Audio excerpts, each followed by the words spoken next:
Rear automatic braking serves as your second set of eyes as you back up.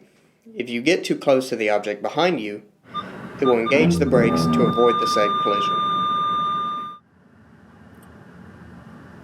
When in reverse, rear cross traffic alert will notify you of any incoming vehicles with audible and visual warnings.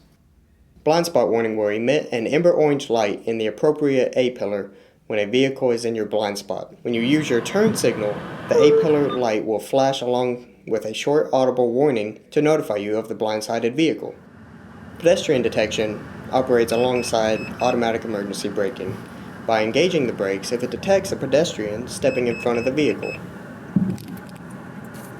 Intelligent forward collision warning will give you audible and visual warnings to warn you of any potential collision. If you do not hit the brakes on your own after the warnings, automatic emergency braking will then engage the brakes to mitigate the collision for you. High beam assist will automatically set your headlights to low beam when it detects an incoming vehicle, and will re-engage high beams once traffic has passed. This is Nissan of Cookeville demonstrating the Safety Shield 360 and all the ways it will help in your commute.